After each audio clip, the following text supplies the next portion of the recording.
Alex, welcome to the Rut. How are you? I'm very well, thanks, James. Pleasure to be here in the rut. It's a beautiful day. Mate, it's so warm. It's a bit warm. Might be too warm. Mate, literally been discussing how I slept on ice packs last night. So Yeah, ingenious. Mate, I'm the warmest man in the UK right now. It's awful. Sweating my nags off. I'd be out of this vest if it wasn't for the listeners and the watchers. But yeah, mate, this is going up on YouTube. So yeah, got to keep it strictly PG. Single man is revealing himself. I ask everybody who comes on the pod this question. Why did you want to come on? Well, thank you very much for having me on. It's I think it's a great thing what you're doing in terms of highlighting men's health, and for me that's something that I'm passionate about through my own experiences, and I want to essentially, I guess, be a bit of a voice and a role model around it, particularly for young men growing up, experiencing the world and the trials and tribulations of life. So for me to be able to come on the Rut, speak about mental health and my experiences with it is a brilliant opportunity. So yeah, I'm really excited by it. It should be cool. Mate, nice. I appreciate it.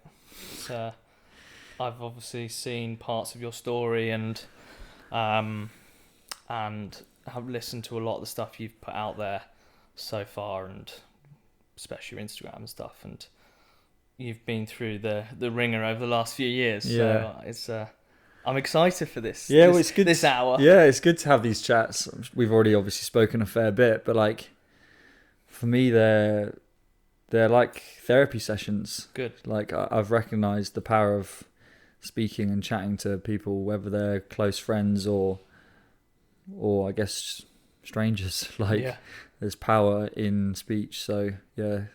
Good man. Let's dive into it. Set the scene for how Alex Davis came into the world, grew up as a young man, and in particular, obviously, your mental health issues really stems from your dad's death in passing away, which we'll get onto later. But I want to explore what Alex Davis was like as a young kid growing up first. Yeah. Stig of the Dump springs to mind. You know that Rufio character in Peter Pan? I like to think of myself as him a little bit. Yeah. I was just like, I was kind of a bit of a wild wanderer as a kid. Like I used to love, as a family, we used to go on like a lot of outdoor orientated like holidays, like camping and stuff was a big part of our lives growing up. And so I used to love like, the nature aspect of it all and climbing trees. And my mum would hate me climbing trees because she was just, her mind would run away with the fact that I was going to fall from a great height and injure myself, whereas I obviously had no care in the world for that. No. The brilliance of and naivety of youth was on my side. It's unbelievable. Yeah. And so I loved being a bit of a free spirit, I guess. And my mum and dad were kind of, although they were worried about me injuring myself at the same time, they were very happy for me to explore and test the boundaries a little bit. And I probably did push the boundaries a bit too much now and then. Climbing scaffolding outside of our house, falling off and breaking my arm at like the age of 8. So that was a good start to the world. But generally speaking, a very like happy-go-lucky kind of kid. Yeah, I guess, very much so.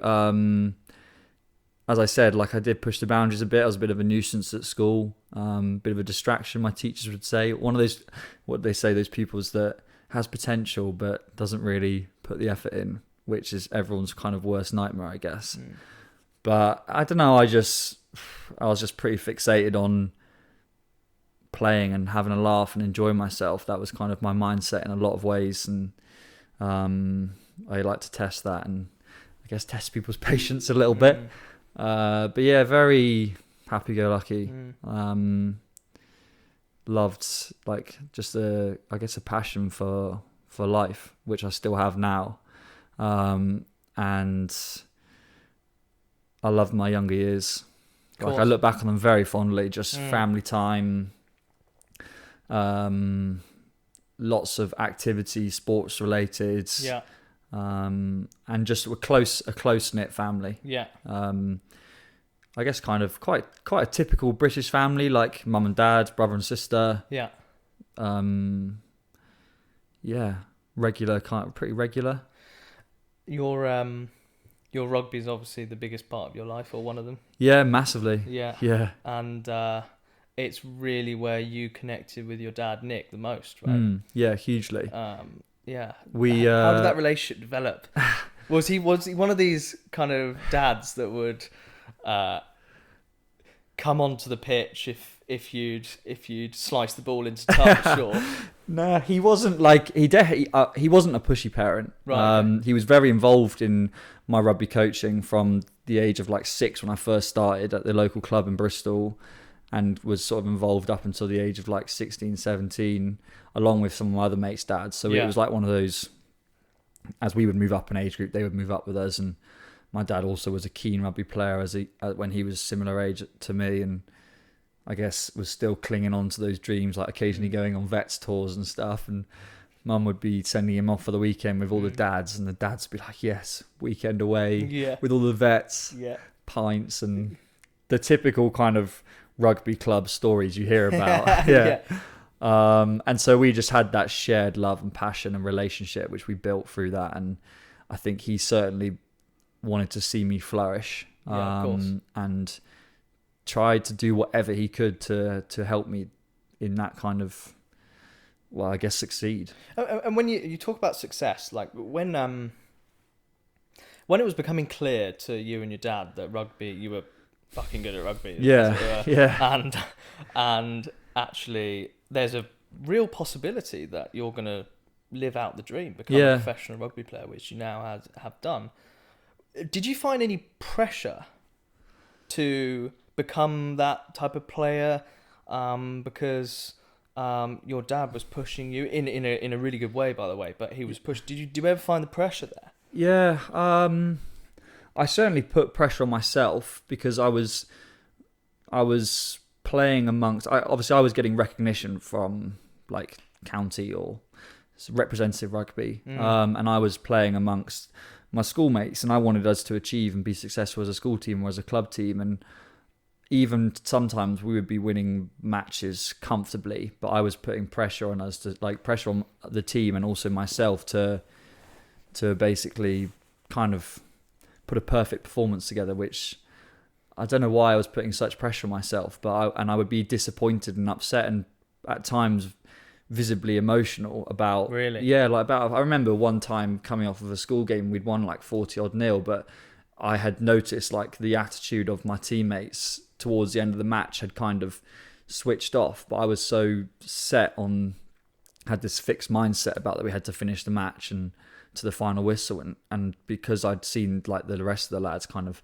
detach themselves from the game with 10 minutes to play, like for some reason or another that just really cut me up, that almost like people didn't care, whereas I've had just got so caught up in the fact that we needed to win and we needed to put this performance together. So I was putting pressure on myself in that aspect. I'm not sure whether my dad did, to be fair.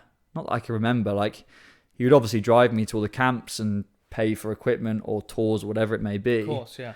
But I can't really remember him ever like sitting me down after a match, for instance, and being like, you could have done this better, or this wasn't, like, you missed this opportunity, how, like, we need to fix this.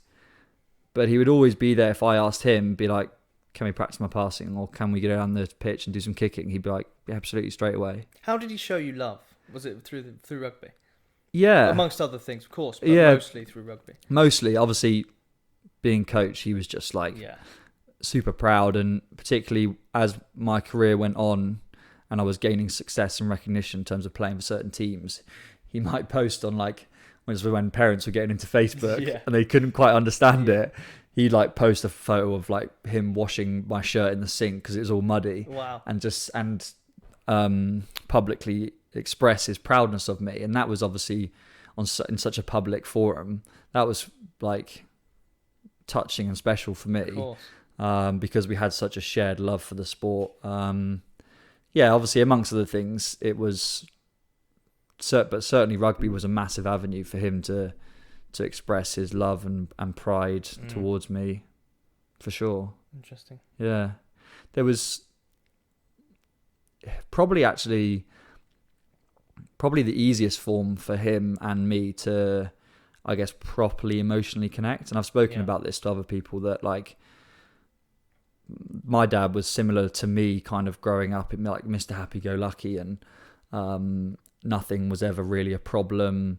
If ever was a problem, it's just like, oh, it is what it is. Like we move on, like we adapt, kind of thing. Very present as a human being. Yeah, but at the same time, as we've all started to recognise, that can have, it's like, it can be quite damaging, because you're not actually sometimes acknowledging the fact that, right, something is maybe a little bit wrong here, or something needs to be addressed. Of course, yeah. And so we as a family have maybe spoken about the fact that maybe my dad could have been a bit more, I guess, emotionally available. But rugby was certainly a massive avenue, like, to express himself, and for me and him to connect. I find that really interesting, because generally speaking, men aren't very emotionally available anyway. Yeah. It's only really our generation with this drive, in my opinion, with this drive to be more, I suppose, mentally conscious of themselves and their emotions, that you're seeing this dynamic in men to really feel a different kind of attachment. And I suppose it's funny that you've kind of looked back on that now and been like, that's something that he could have done more, but actually his way of showing you love was through your rugby. Yeah. And that is incredibly, my dad's the same. I mean, I played for Old Pisporians, but Yeah. or used to, until I fucked my knee. But his way of showing me love was to take me to Wasps on a Sunday. Yeah. And was at all of my games during the Yeah. week. Well, I think that's like, I guess that's like the traits of rugby, isn't it? Like rugby has all, like, for a long period of time, obviously the women's sport is growing massively, and it's epic to see the transformation of that. But obviously for such a long time it was a dads and lads sport, and it would be rugby on a Sunday, down the rugby club, fixtures, and into the clubhouse afterwards, and that would be where you'd spend so much time with your father. And so I think that's just where bonds are created. And obviously rugby's growing as a sport, and its identity is changing a bit, but to be more like sort of all inclusive. But certainly probably 20 years ago, let's say 15, 20 years ago, when I was sort of just getting into the game, it was still probably stuck in its old roots, where it was quite sort of, as I said, dads and lads, male orientated, testosterone driven, sort of those taboos and stigmas that are around rugby and the sport. I want to move into, you went to Loughborough. Yeah. I think The mighty Loughborough. the mighty Loughborough. I'm not biased at all. No, I went to Trent, so I know a little bit about Loughborough. One or two nights out at Loughborough. Yeah. But it was at Loughborough when things really started to become intense. Your dad's health started to deteriorate. Yeah. What happened there? So it would have been, I think it was my second year of university. I'd just started my second year, so it would have been like 2012, 2013, roughly.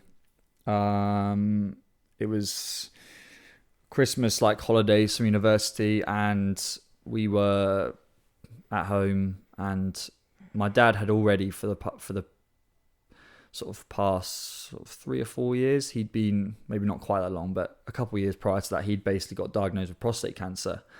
And obviously prostate cancer is quite a common thing among men, and relatively treatable. Very treatable. Yeah. And obviously most men will have it treated, diagnosed, and be fine afterwards. My dad ended up having his prostate removed, but had quite a few complications as a result of it.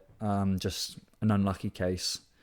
Went through the kind of treatment of it all, but then in about 2012, 2013, second university, he was going for like almost essentially kind of like the all clear from the consultant, but him and my mum were noticing like cuts and bruises like in around his body that weren't kind of healing properly. And they were like, well, that's a little bit strange. We're going to see the prostate consultant or dad's cancer consultant anyway. Let's just mention it to him. And that was when he basically said, oh, right, that's not okay. Like, we need to get some tests done, and had some blood tests done. And yeah, that was Christmas Eve. Dad found out that he was diagnosed with leukemia Christmas Eve. Before we move on with that, I want to just explore, obviously, you say prostate cancer is treatable, and it is very treatable now. Yeah. Had you noticed your mental health struggling throughout that, or were you on an equilibrium with it? Yeah, I think I was, from what I can remember, relatively stable. Yeah. Like, I think because my mum and dad, I remember them sitting me and my sister down in the garden and telling us, and it's probably because they didn't want to worry us, but they were quite calm and collected in their manner when they told us. Like, and so I guess that translated to my sister as like, oh, maybe this isn't something to worry about. And I can't remember what age we were, but maybe also we were slightly naive to kind of what cancer was and the damage of it. Yeah. And our family hadn't really been affected by it before. Right. Like, we'd never experienced the death of like a close family member apart from my dad's mum, my gran, but that was when I was like 4 years old, so I didn't really understand it back then. So we're very fortunate as a family not to have to go through that kind of grieving process. I think me and my sister were probably a bit like unfazed by it because my mum and dad seemed to be. So yeah, for those kind of 2 years prior to my dad's leukemia diagnosis, I don't remember sort of consciously being affected by it. And maybe that was just like I say, a bit of naivety, but I think because mum and dad didn't seem too worried, we weren't. And maybe that was just like a protective mechanism from them, obviously, as their children, so it didn't rub off on us. And because we saw them behaving like us, and we were obviously at a very influential age, we then took it on as well. I'm like, oh, what's to worry about? With your dad's second diagnosis of leukemia, Yeah. take me back to what on earth was running through your head. Yeah, so we were in the kitchen in the house, and I remember Mum telling us, and she immediately just burst into tears.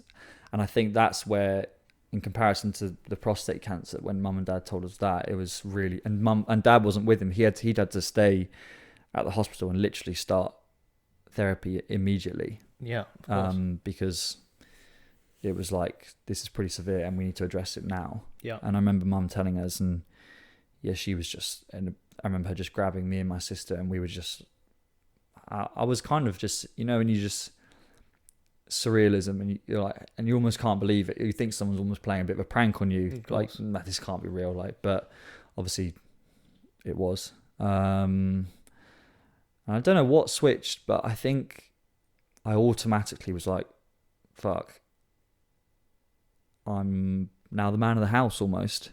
How did that feel? I don't know why I thought that, because obviously I wasn't, because my dad was still around. Like, although he was in hospital starting chemotherapy and stuff, and he was still he was still there, like he's still alive. He's still my dad. He's still part of the family. I immediately wanted to take on this like burden, or put this burden on myself, and I don't know. I guess I didn't feel at first pressured by it. I felt it's almost instinctive, really. Yeah, it was totally instinctive, but I think I felt a sense of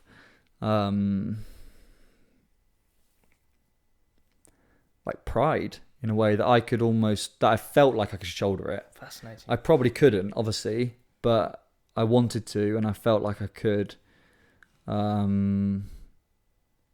Yeah, I just wanted to take it on, like head on.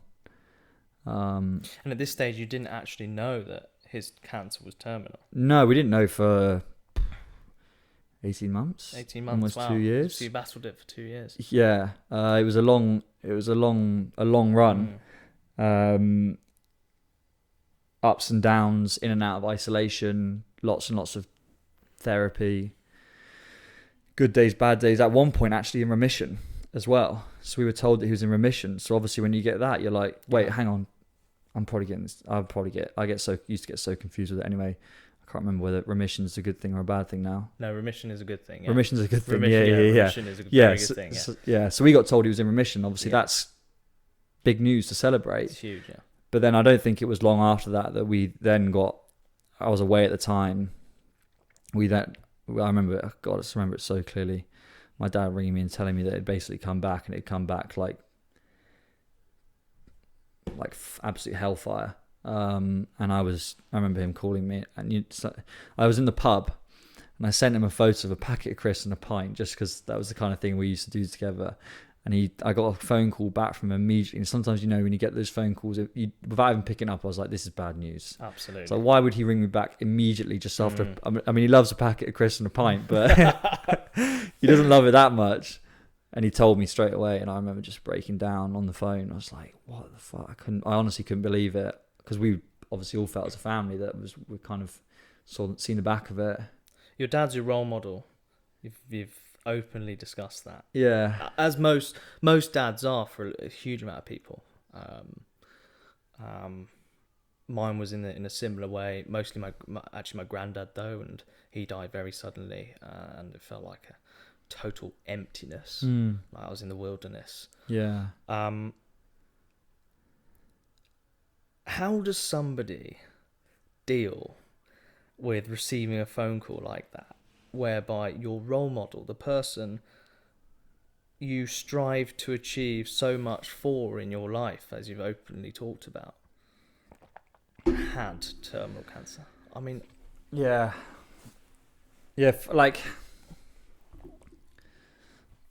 he was, like you say, a role model, but he's like a life coach, teacher, guide, and like you just said there, like lost in the wilderness without a map, without a compass. Yeah. There's no ordnance. There's no. And that's the thing. I was like, there's no fixed point for me to work off now, because he's like that voice of reason. And I was lost, I think. And like I said earlier, obviously we felt that Dad could have been a bit more emotionally available, but at the same time, like, I don't know, that probably wasn't the best time to start diving into unpacking his emotional troubles. It starts with, like, right, Dad, you need to start speaking up more. It's like, well, hang on, you're also going through traumatic chemotherapy, and we as a family are being pulled in different directions. So when would that have been? That would have been like it would have been just 2014, 2015. So I was like just starting rugby, and that was when I was kind of just, I was all over the place. As you can tell by the way I'm speaking, like it's just, your emotions are just a mess. It's making me just like, I'm getting all clammy just thinking about it, because I remember just taking various trips with him to like the hospital when he would be having a checkup, or he'd have to go in for some treatment, or he'd have to be put into an isolation room because obviously a side effect of leukemia is you're particularly susceptible to infection, and so like your immune system, it just doesn't exist essentially. So he was often in isolation rooms, and I remember just going in regularly to visit him, and I wanted to know, like, deep down how he was, but at the same time I could tell visibly, like, he was a shell of the man he was. Like, lost so much weight, looked different, everything about him, like, obviously lost his hair, and I wanted to kind of speak to him and I guess express myself and also find out how he was. But at the same time, I wanted to just be there as like a break for him, and a bit of a separation from what he was going through. Because if he was basically most of the day, he would just be sat in that isolation room by himself, obviously with nurses and doctors coming in and out, attaching different bags of whatever it was to him. And I almost saw myself going in there as his, like, another form of recovery from that, his release, his treatment to that, his therapy to that. And so I didn't want to start going in and trying to unpack my negative, or not negative, just my emotions towards the whole situation we were going through as well as his. What was the emotions? It was fear. Complete despair. Yeah, I guess fear was probably a massive one, because it was clear. It was like reality was there I could see reality, and that was that my dad was literally dying in front of me. Like, no two ways about it. No. You could see it visibly, like going in day after day, that his state was just changing. And some days you couldn't almost have conversations with him, because obviously the side effects of all the treatment, sometimes he'd be in a considerable amount of pain, and almost the doctors have to pretty much sedate him. And just to watch someone deteriorate like that when you are so in love with that person. So I was just, I guess I was so scared of losing him. And the time between his terminal diagnosis and his death was like a week. Yeah, roughly a week, something like that. Do you feel like you had time to say goodbye? Not really, because he deteriorated massively in that time, and we were just in panic mode. We were like, like all systems go, like what the hell's happening? So there was it just didn't feel right to start to explore those kind of things. So, and you were just working off complete impulse, like day to day, moment to moment, constantly having to also find out information from the doctors and nurses, like asking, is he in pain? Because that's kind of one of our biggest things, was like, we want him to be okay. Of course, yeah.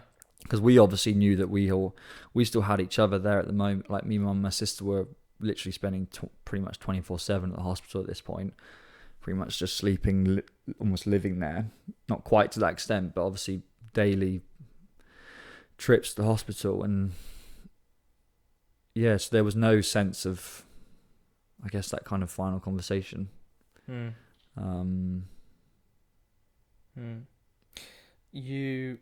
Your dad passed away, and you go, I want to move away from that, because I know it's difficult. We have a period where actually you've gone straight back into rugby, right? And you've talked as well on other platforms how you didn't really have time to grieve. You went straight back into the Seventh Circuit at a time of such trauma and heartache. That was obviously quite a good release, I imagine. Back to almost some sort of normality, I suppose. Yeah, hugely. It was like a distraction. And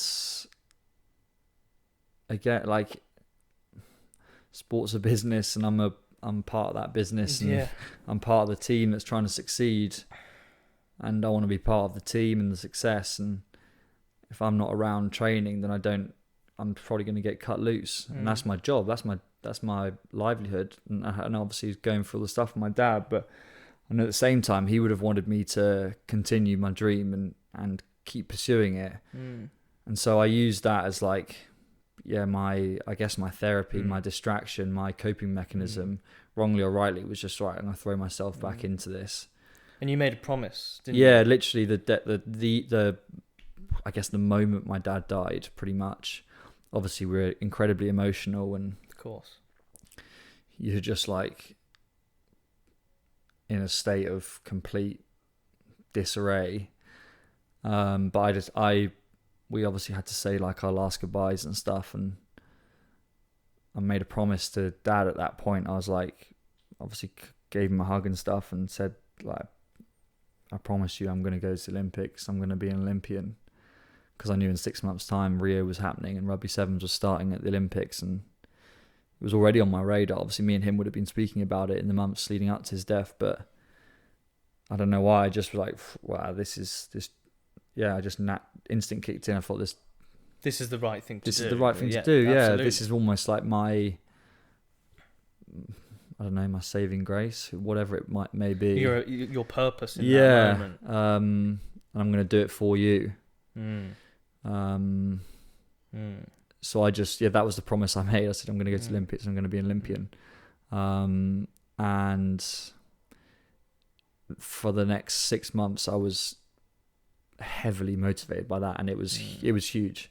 That was like my fuel, massively. That fueled me big time. Everything I did, wrongly or rightly, but it certainly helped me distract myself, my mindset, focus on my development as a player.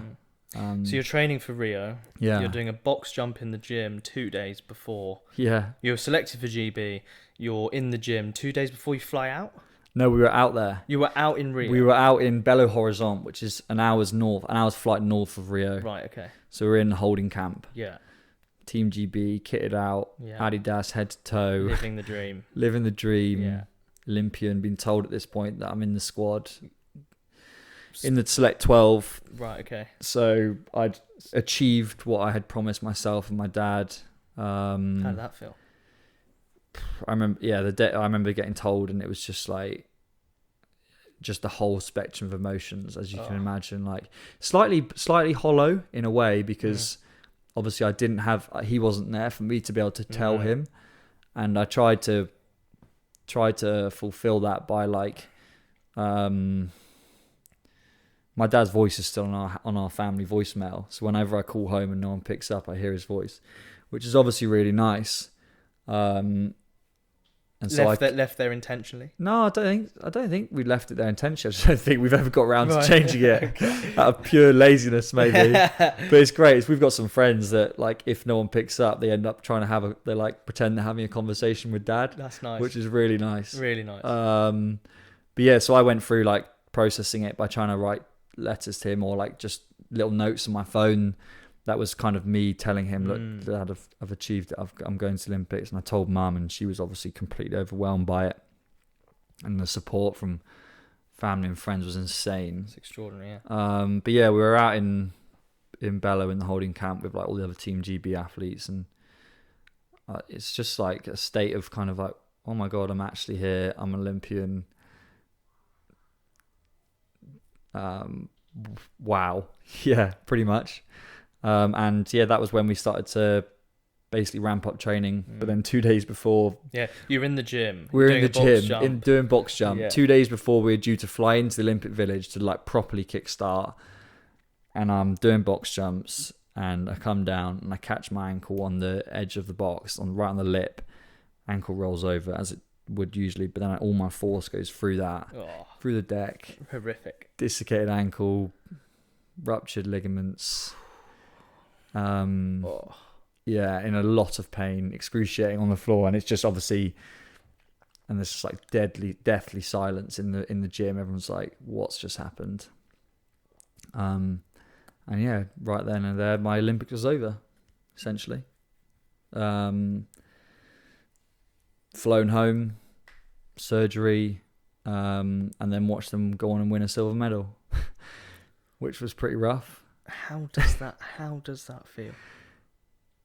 I was like, part of me was obviously overjoyed at the fact that they'd had the success, because I had so much shared experience, respect, and love for a lot of those guys in the team, all those guys in the team, and we were obviously going out there to succeed as Team GB, and so Team GB were kind of written off before the tournament. So to get silver medal was just insane, but at the same time I was like, I guess they could have won a gold medal, but I was like, can my luck get any worse? Yeah. And I was just like, fuck, that should be me. I deserve to be a part of that. And then that's when you get these questions like, why me? Sure. Why did this happen to me? I've let myself down. I've let my family down. And this is where your mental health started to deteriorate, right? Yeah. I think in a way, you didn't have time to grieve. I didn't give myself time.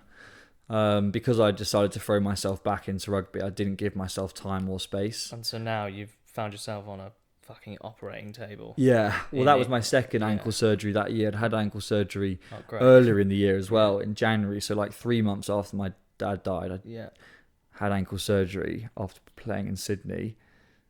And so like in the space of 6-7 months, my dad's died. I've had ankle surgery, been selected for the Olympics, then missed out on the Olympics, and then had ankle surgery again, and then obviously the rehab that ensues after that. And so I was kind of just like thrown from one thing into the next, not allowing any space or time to consider my well-being, and all my attention and focus was going into like next job, essentially, like, okay, rehab, okay, rugby, okay, rehab, Olympics, next thing. And this is your rut. Yeah, The biggest rut of your life. yeah. That combination one of them certainly was pretty toxic. Yeah. And that's not to say, obviously, over the coming years and months, like I had great success and celebration and good times, because in December that year, 2016, when this next season started, we went to Cape Town and won the Cape Town Sevens of England, and then in 2017 we won the Vancouver Sevens. So I had amazing shared success and memories with them. Of course. But in that time, I also had a knee injury, and I remember having that knee injury and being laid on the bed in Vancouver. And that was the year we won. I got injured in the first game, but I was led in the bed, and Simon, our head coach, was debriefing the team after the first game, and I was led on the table behind him, like with my head in my hands, and I was just in tears because I just couldn't. I was like, really, another injury? Like, I just felt like basically, I was, like I say, I was never going to get out of this rut, and it was just one thing after the next. Although nothing felt worse than the previous thing, it was just like, okay, that's another shit experience. That's another shit experience. That's another injury. That's another rehab. That's another this. That's another that. Yeah. And I was just stuck at rock bottom with all this piling up on me and just weight that I couldn't shift, because as soon as I felt like I was gaining momentum, bang, another thing, injury or whatever it may be. It was often injury. I was just, that's when I started to question. I was like, my biological makeup. I was like, am I fit enough to be a rugby player? Like, am I actually physically capable to be a rugby player? Will I ever recover? What can I be doing differently? All these sorts of questions, like, and start to really get into this confusing state of being like, this just, maybe I'm just not built for this. I'm not made for this. And I couldn't get out of it. I'd love to. Before the pod, we were talking about our shared passion for actually working or talking about people's whys. Yeah.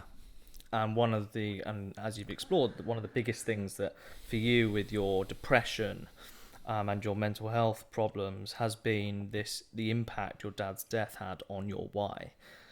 Before we move into that, because I really want to explore that quite deeply, separating kind of the trauma of your dad's death, how do you think of grief? What do you think grief is? Can you describe it? Well, I've never had experience of it before, but I saw this brilliant thing. Why did I read it? Well, I can't remember where I read it, but it's grief is love with nowhere to go, which I really loved. When I read it, I was like, wow, that is fantastic. Yeah, that's bang on. Yeah, like, because so much of grief is like happy memories of that person, missing that person. Well, certainly from my perspective, it's like shared emotions, shared memories, and love, and that, especially that, like the physical connection, like the hugs, of course, yeah, and all those things that come with the relationship with a family member or a loved one. And when I read that, I was like, that is bang on for me. That's what, and I could relate to it so much. Grief is love with nowhere to go. And for me, as well as that, I guess I've looked at it as, because I didn't give myself space for my grieving, I've almost looked at it as like a learning tool, because I've realised that if you don't give yourself that space and that time, then it can creep up on you and manifest itself in so many different ways. I was going to ask you, how would you have liked to have grieved? How would I have liked? I guess, but there's no wrong or right way to grieve. Like, for me, I was being completely instinctual. I was going off of what I knew in that moment. I didn't know any different. and how would I have liked to grieve? I don't know. If someone else close to me was to die, would I do it any differently? I don't think so. I think I would just trust whatever came naturally to me. I think that's the only way you can grieve. I don't think you can take I don't think you can necessarily see how other people have grieved and grieve the same, because I think it's different for every person. And potentially every single moment of grief is different to the next. Like, there are learnings to be had, but I don't necessarily think that there are guidelines, grief guidelines. No, it's very it's very unique. It's very I guess I just would have spoken more. If anything, I would have spoken about it more, and my feelings towards it, and the results of the grief that I was facing with Dad. If anything, that would be what I would do next time. And it's really hard, because obviously people find grief, death, let's put cancer in that category as well, awkward to talk about. Yes. And people don't want to address those subjects, or maybe ask you a question about it, because they're nicely being very considerate of that person's emotions, and they think, oh, if I ask them, oh, how are you after your dad's death or your mum's death, that you're going to basically spark up. This person's going to have a mental breakdown in front of you, or emotional breakdown. But so often those people are seeking avenues to be able to speak about it, because often they don't, like, if you were to ask me, having obviously not met my dad, what was your dad like? That's an opportunity for me then to be like, oh, you know what, my dad was brilliant, or he was an absolute plonker, or whatever it may be. Like, it's an opportunity for that person to express themselves. Yeah. And I think that's what like people who aren't going through the grieving but can see a person who is grieving have to realize, is that it's going to be uncomfortable for you to maybe ask that question, but it's going to make that person feel so much more comfortable, to be able to think, oh, actually, I remember I watched this brilliant clip around probably the death of my dad, and it was Draymond Green, who plays for the Golden State Warriors basketball. And there was one of the legendary coaches, I think coaches the Spurs, Popovich, his wife had died. And Draymond Green was finishing a press conference, and there'd been a big outpouring of love when this coach's wife had died. And obviously the NBA all kind of showed their support towards him. But Draymond Green finished his press conference, and just as he was about to leave, he picked up the mic and said, oh, I just want to shout out to Pop, say we're all thinking of you, and like, hope you're doing well. And this was like probably 4-6 weeks, and it's so easy for people to just forget and move on, when obviously you forget that person's still going through the process. And I thought that was really, it was just such a present thought he had, to be like, we've moved on because obviously our lives, and we're not associated with that grief, but that person's still suffering potentially with it. So we have to continue to recognize that they're going on this journey, and constantly remember to tap in with them and check in. I remember that always sticks out in my mind, just seeing that. I thought it was really cool from him. Agreed. Nice. Gone a bit of a ramble there. No, mate, love it. I want to talk about your rut, and what the fuck it felt like being down there. Yeah. Where there's just no way out. Honestly. That's what I said earlier. It just felt so weighed down, because, well, like I said earlier, my dad was like my kind of sounding board, and I was in this pit, and if I'd been in this rut before, I would have asked him, or he may have had because he was kind of, his dad died when he was 19, so he kind of had that similar experience, but his choice of dealing with it was kind of like drop out of uni, run away, go live in Africa, escapism, run away from all your fears and hopes and dreams or whatever, because I don't know, that's what he felt was the right thing to do. one sec there as well. We just had breakfast, right? Yeah. For anybody watching this or listening. Yeah. We've just had breakfast, and you said to me, I asked you, you had extreme thoughts around running away. Yeah, Now, yeah. presumably, did you know he'd obviously run away to Africa? Yeah, yeah. Yeah. Those extreme thoughts around running away, right? Yeah. Do you reckon it coincidentally interconnected or not? I think they definitely connected. Yeah, 100%. And because he always used to also, like, as much as that was obviously the coping mechanism for the death of his dad, like, he speaks so fondly of that time as well because of the life experience and exposure it gave him to a whole new world in Africa and a whole new way of living.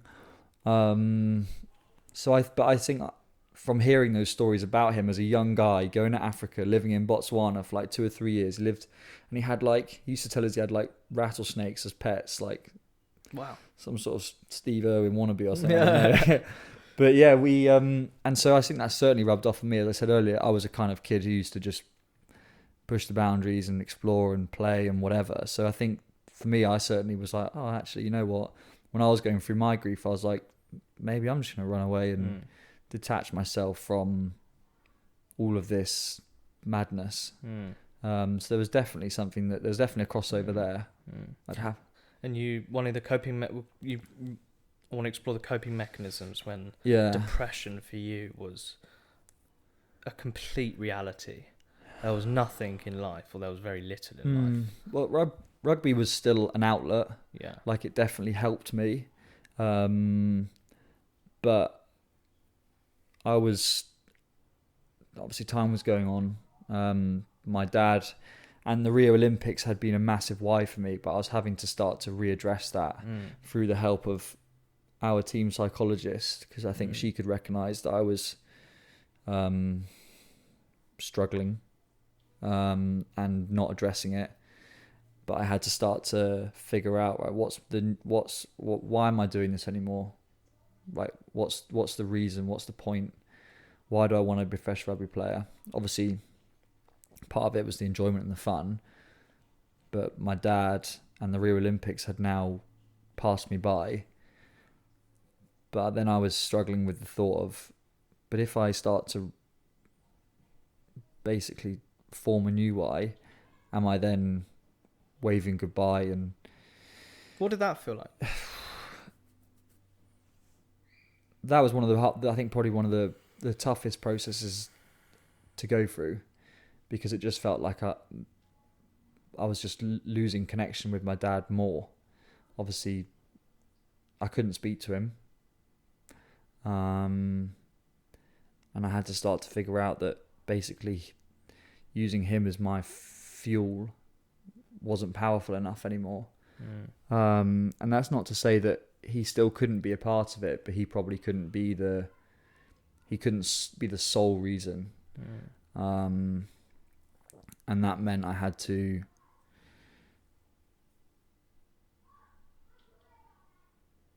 face the uncomfortable truth and the pain that came with it, and that was about like unpacking emotions and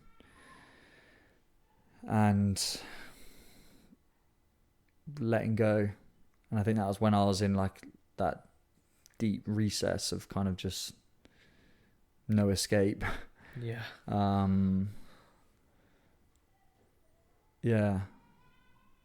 It was a really strange, difficult, painful, but also quite enlightening experience, because I saw the power that I could have and achieve by letting go a little bit and just loosening the grip, because it then allowed me more space and room for other things to flourish and grow and support me. I wasn't just being propped up by the motivation of making my dad proud. I could also have these other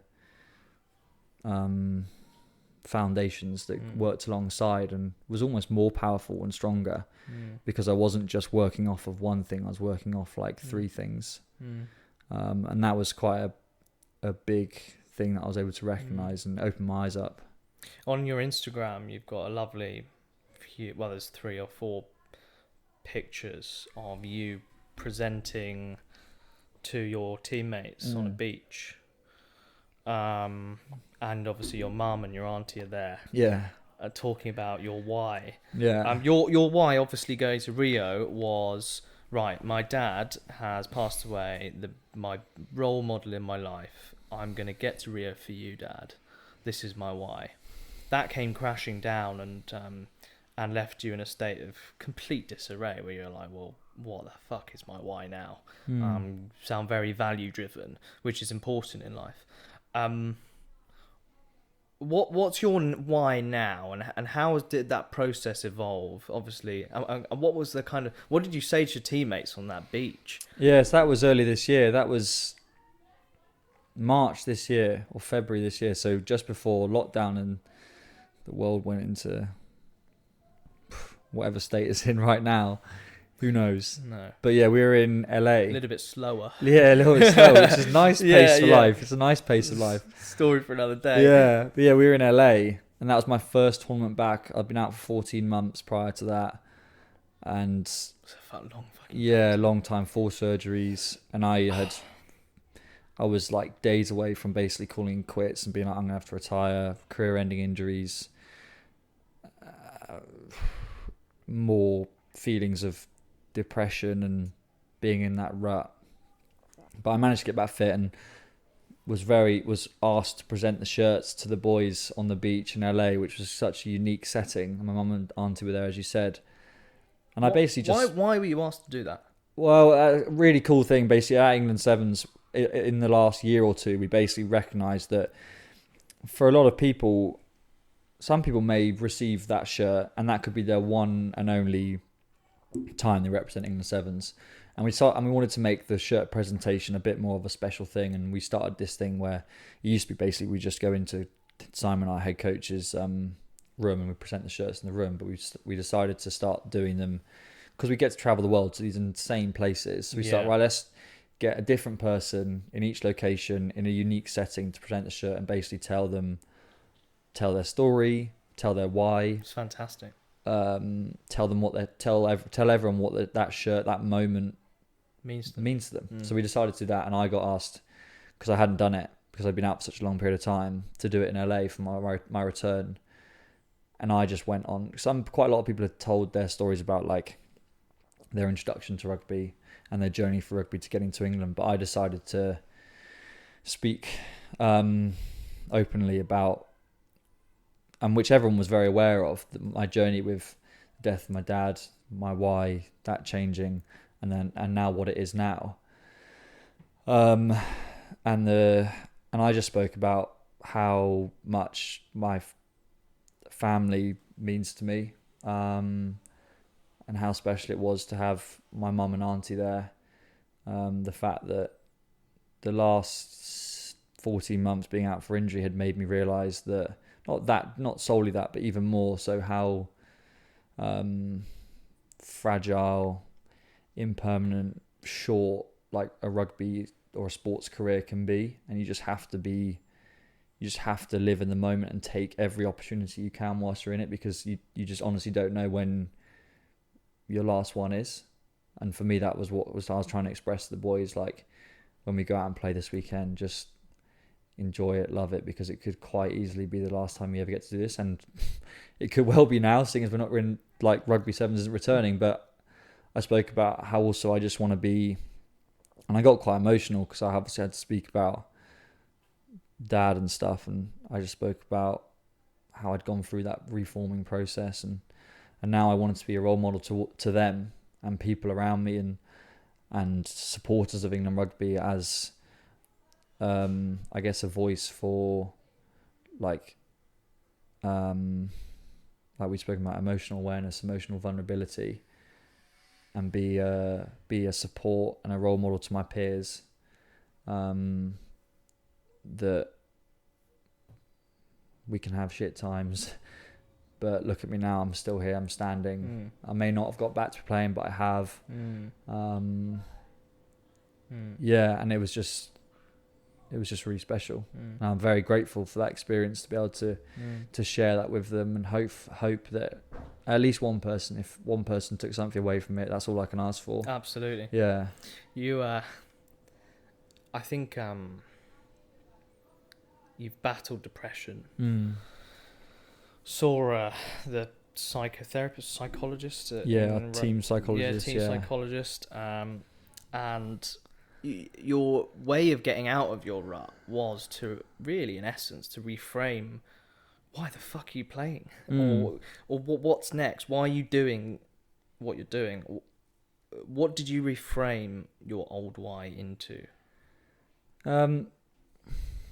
So when my dad died, I basically, whenever I've played rugby since, I've written on my wrist tape. I've written Dad on my wrist tape and dedicate all my tries to him whenever I score, which isn't very often at the moment. But no, I just started to like figure out like what is it that I love about rugby? What does rugby do for me and for other people that I enjoy? And that's when I started to realize that it can be basically a vehicle for something else. And like the hardships that I have gone through and I associate with my career, because I've had great success, but I guess when I was growing up, I never thought it'd be so such a kind of a hard time of injuries. As obviously you dream of it being, of course, plain sailing. Yeah, exactly, winning World Cups and being a bloody celebrity when you're like 16 years old. But yeah, so I was like, right, what do I love about the sport? What do I love about the people that I'm involved with in the sport? And I've said it twice there, but love for me was a huge thing. Like I love the Sevens program. I love the people that are involved in it, and the dedication and the commitment they show to what our values were, and that was like making England proud, and just having this shared love for one another, and I think part of me realised that my dad would have encouraged me and wanted me to go on this journey of discovery and figuring out what was going to ultimately help me perform best on the pitch. And he would have helped me basically find those things out. And if that meant that I would have to change things, he would have encouraged that. And changing things was saying, okay, well, my dad can't be the only reason why I'm playing rugby anymore. It has to be something not necessarily bigger and better, but something else to join forces. And that's where I was like, I want to be a role model for people. And I just want to be a good person. Well, let's talk about mental health now. Yeah. Because we've spent 57 minutes and 50 seconds talking about the past, and actually in the present you're in a very interesting situation right now. The RFU have just cut the Sevens program, and obviously appreciate that you don't want to be slagging off in essence your kind of former employees, or the employees that have kind of put your contract on hold for the time being. But how on earth does it feel?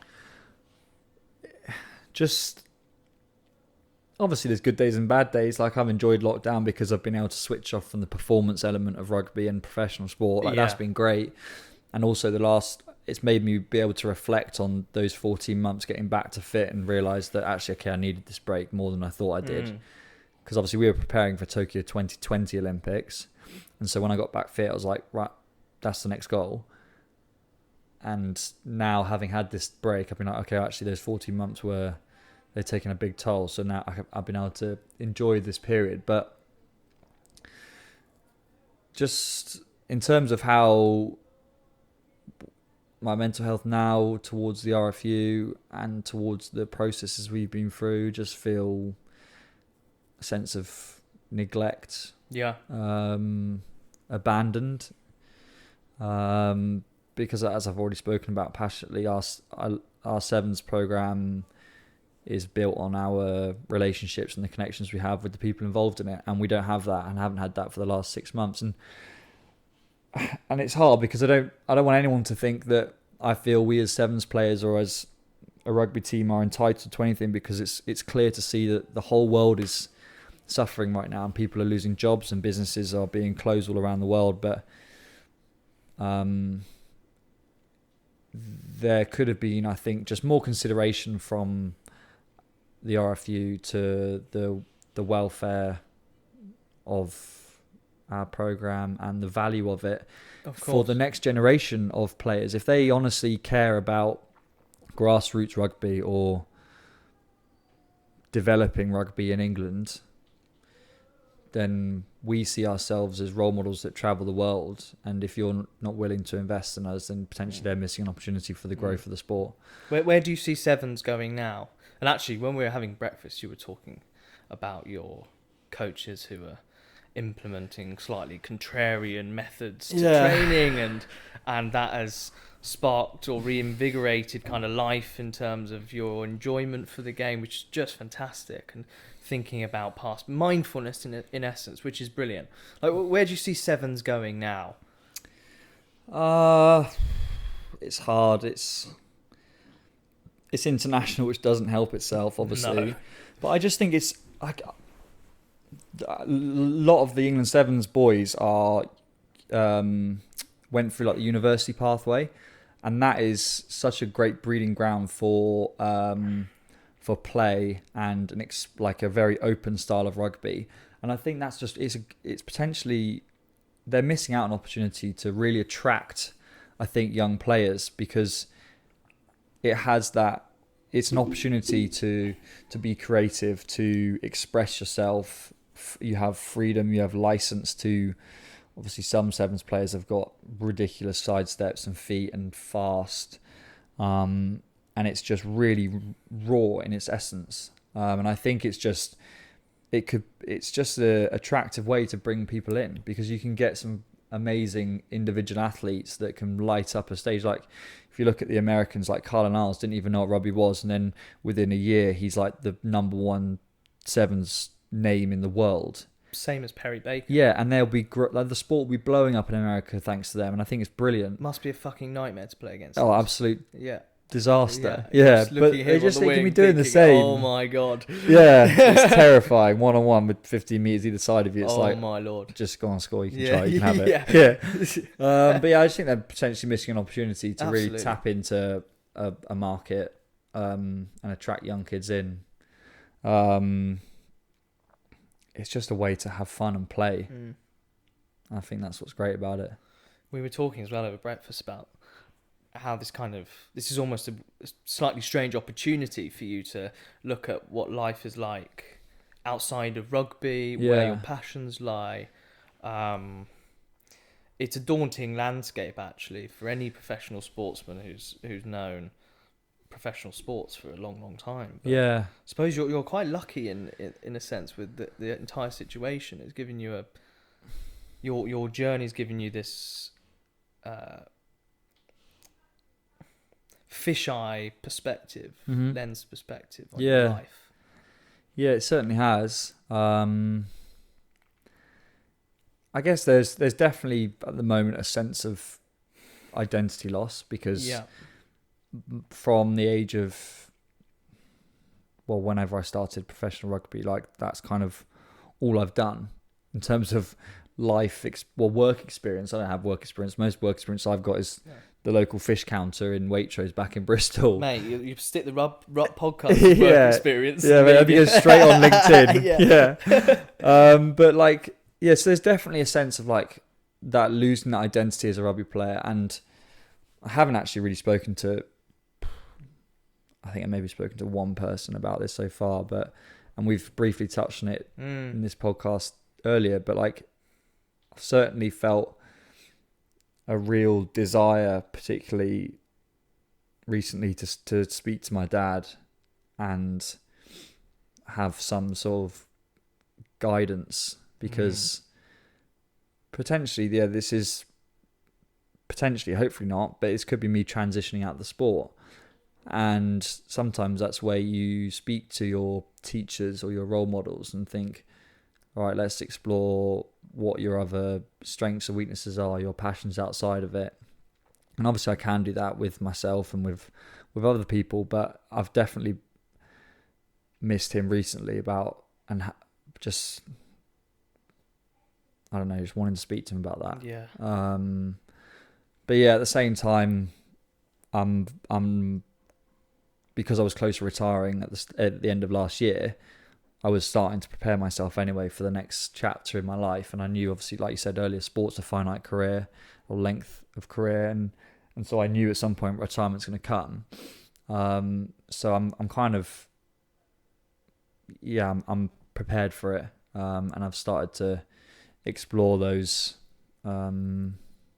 passions. What do you think your dad would have said in this situation? I'm just interested. I think he would have told me to just trust myself. Yeah. Like in a way, something will work out. Obviously, you have to put a bit of effort in, but if you're willing to put the effort in, it will work out. But I think ultimately he would have just told me to trust me, and to trust me and speak, network. He was a brilliant networker. Just use those connections and speak to people, even if it's just like, what's the worst that could happen? You ask someone a question, or you ask someone for a job, and they say no. Oh, that's not the end of the world. No, it's not. No. Yeah, as much as we kind of build up this idea in our head that, oh my God, I'm going to get denied or rejected, it's not that big a deal. Like, so he would have just told me those sorts of things, like pretty simple advice. So, I mean, as much as I know what he would have told me, I still part of me craves that, to hear it from him, because I guess it's just more reassuring. There's a lovely quote I saw recently on failure and rejection, which is, there's no such thing as failure, just the outcome to a situation. Yeah. Yeah, nice. It's very true. Yeah, it's cool. Because there's a huge... I have a fear of failure. It's often what drives people to do things. But, yeah, reframing that mental model. Yeah, it's like also challenges or hurdles, aren't they? They're actually kind of just opportunities disguised, hidden opportunities. The brilliant book by Ryan Holiday, The Obstacle is the Way. Yeah. It literally is. Yeah. It is fascinating. Yeah, I haven't read that. You should. I will, yeah.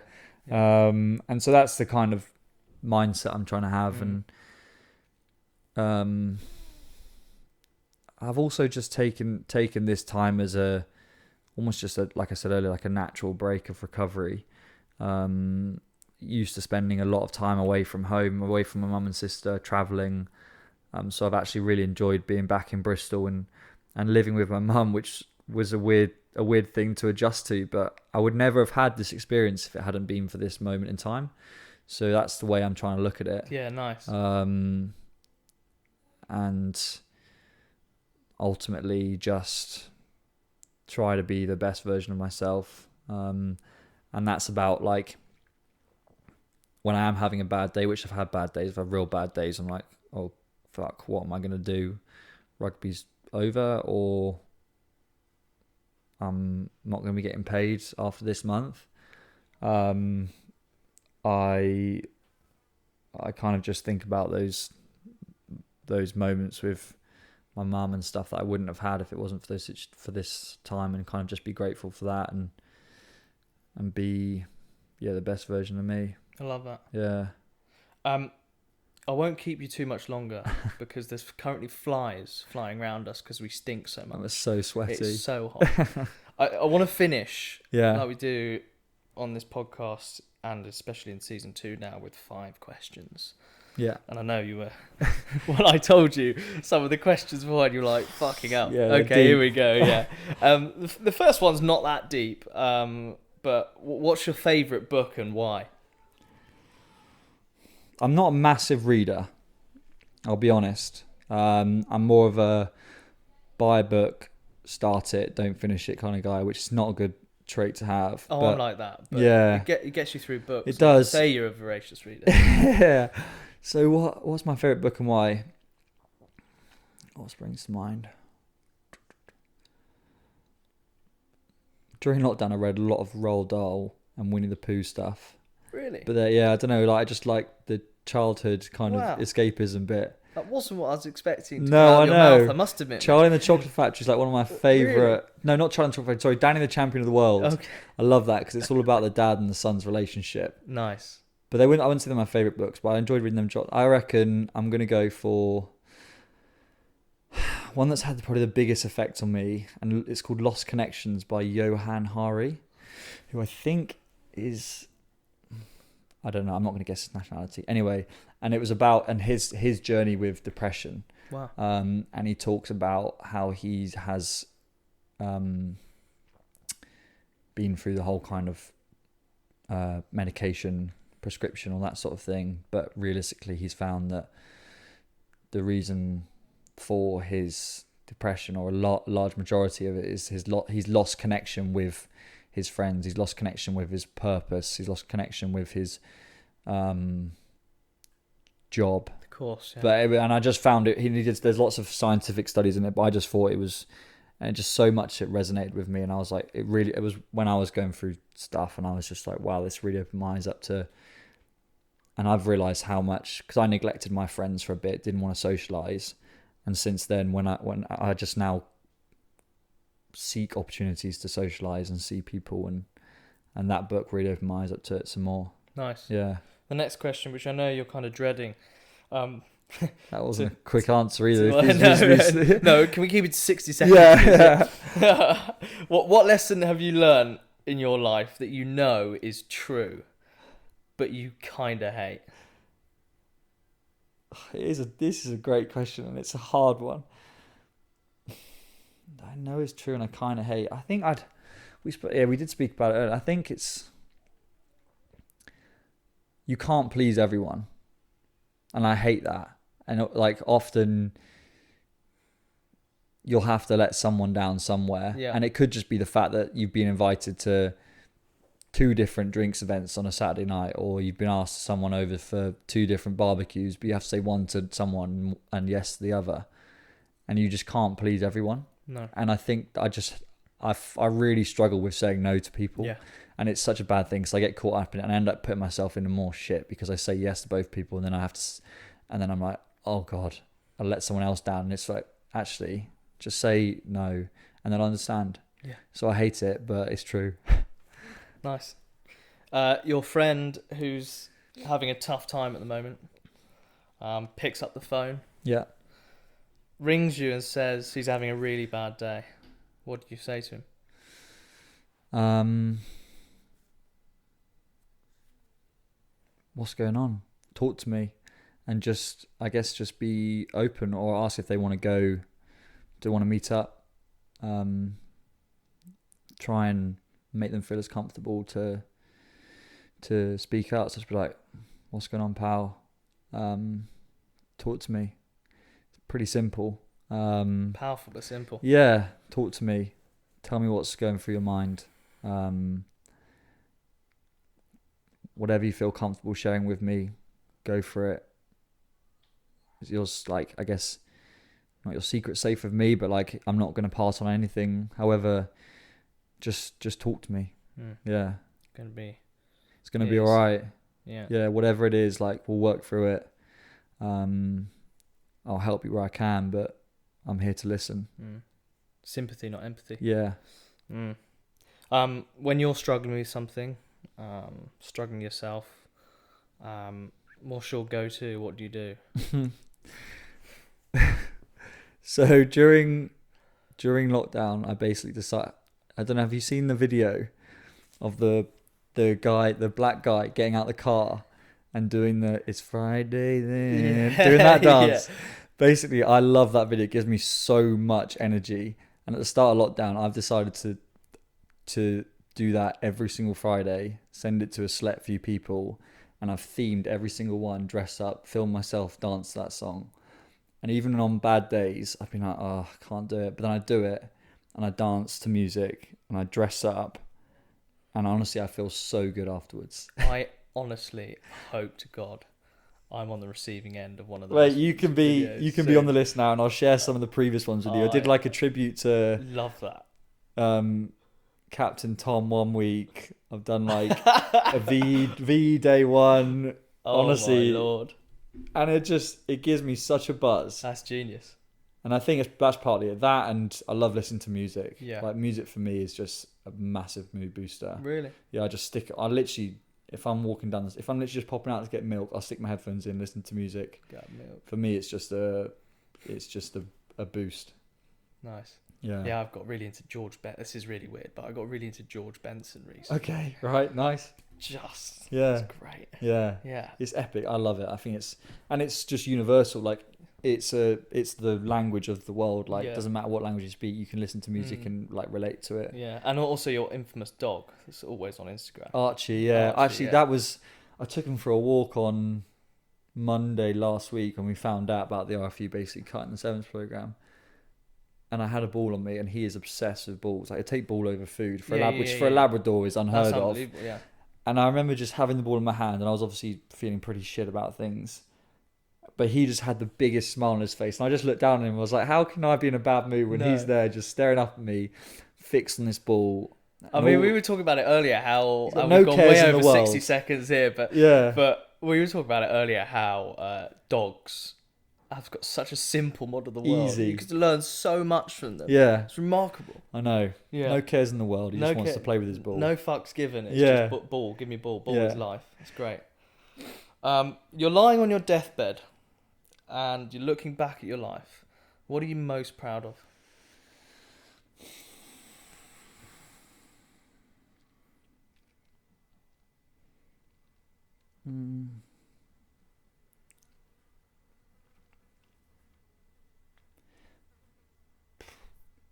Being a voice of change. Interesting.